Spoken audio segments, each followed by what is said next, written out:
Yeah, you know, and then I joined IBM in Calgary. I moved to Calgary in 1981, which was the city of golden streets. And joined IBM there, moved to Toronto, moved to London, Ontario. But skydiving was a hobby, so I started around that. And then I became an instructor, and then I ended up running a small club, weekend club in Canada, which was kind of fun. You know, I used to have a real job, and I've never worked so hard for so little money. This crap, the Corona ads, there on the beach, the quiet, the surf, laying there, the Corona, not a word spoken.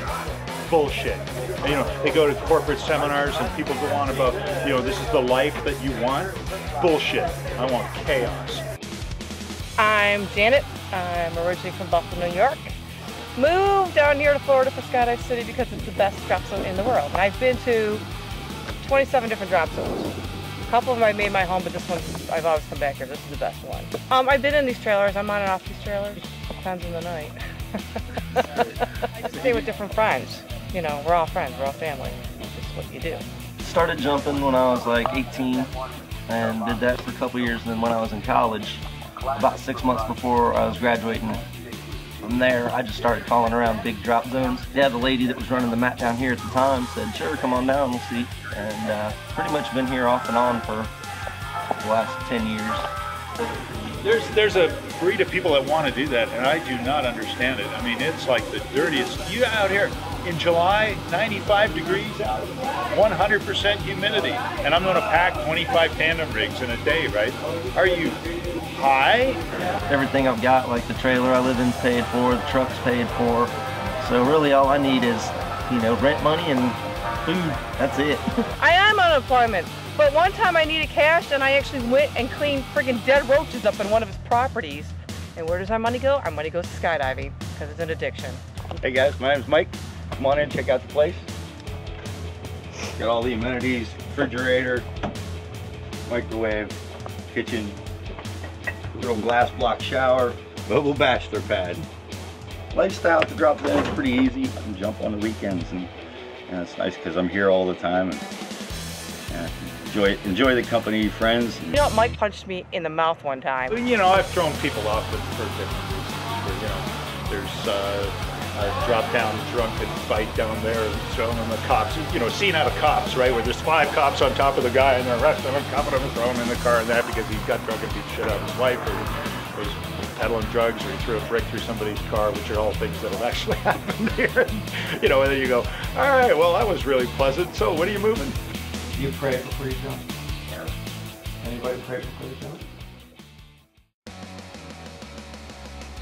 David Hanley, and I am currently working as a petroleum landman.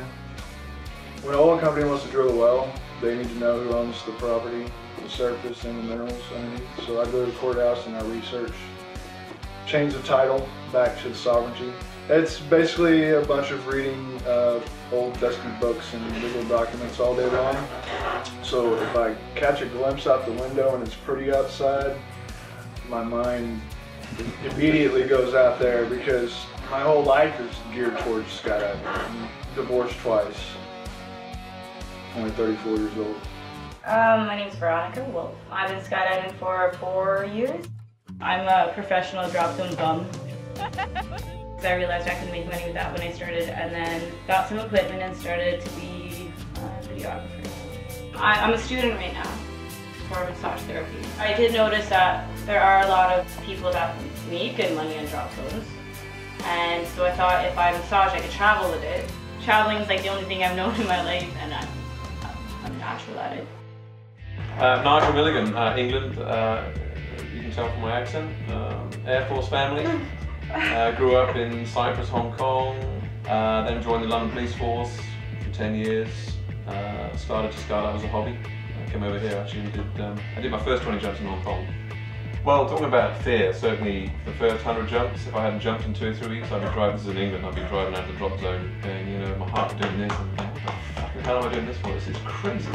You know, and then I got over that fear.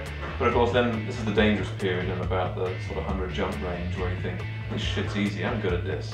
And I stuffed myself into the ground in front of the Commissioner of Metropolitan Police. Alright, so I'm Mary. I am a chiropractor. I'm the new kid on the block. I've only been jumping 1.5 years. I only have 150 jumps, which maybe sounds impressive to a non-skydiver, but that's in the skydiving world. I'm I'm nothing. I know exactly enough to know what an idiot I am. That's exactly what I know. Like, I'm bad at everything. Like, I'm competent in that I'm not going to kill myself. Well, I started skydiving because the drop zone owner's wife was a patient of mine. And I'm fear-based in my personality. In other words, when I realize I'm scared of something, I have to do it. My name is Luke Evans. I started skydiving a little over 8 years ago in 2003. I have a little over 2,000 skydives. Actually, as of June of this year, I am a full-time skydiving videographer. If you fall off a ladder at 20 feet high, there's nothing I can do but fall and hope I don't break a leg or do something worse.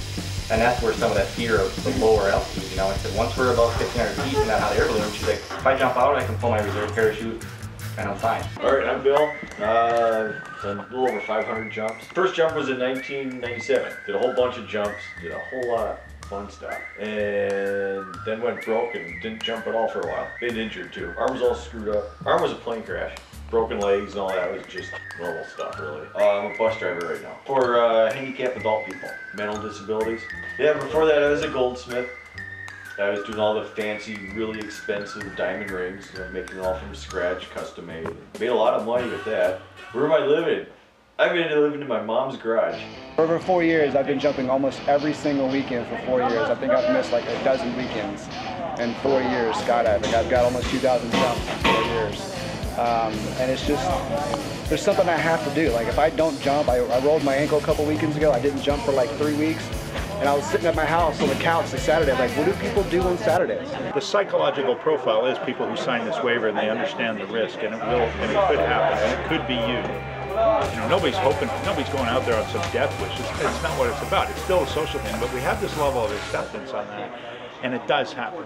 It was December 26th. We were doing a 32A, which requires 2 airplanes, and we did a skydive, and when we tracked away from each other, a guy went below her, and as she didn't look under, I'm guessing she didn't look underneath her, and as she deployed her chute, his head went into her chest and killed her instantly. So it wasn't because her parachute didn't open. She had a perfectly good parachute. She just got killed on impact. But when it's your time to go, it's your time to go. Have a malfunction? Yeah, it's a tandem malfunction. It's a tandem reserve right there. Downside of statistics is it's going to happen again. We're overdue for one. Statistically, by the numbers, it'll happen. Maybe this winter we're gonna have a fatality. Yeah, we were free flying, and I was coming in, and I was underneath him, and so I flew underneath, like right underneath him. And what happens is it creates a burble, so there's no air anymore. So he just fell right on top of me. So I think that's probably when it happened. But we all know if you fall off the roof at 20 feet high, you're gonna get hurt. If you jump out of an airplane, you got 60 seconds, or 90 seconds really, to figure out how to save your life. It's confidence in your equipment. You got 2 chances. I want people to have fun. I want people to do wild shit. I want people, you know, you got all these free flyers and tattooed nose ring kids with their tattoos and their hair and their goofy suits, and I don't know what they're doing. I don't really care, as long as they're having fun.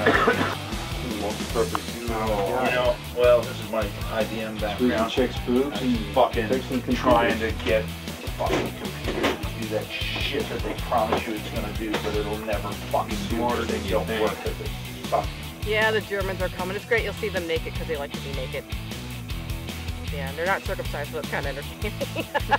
First jump for you? Yeah. All right, well, we'll try not to kill you.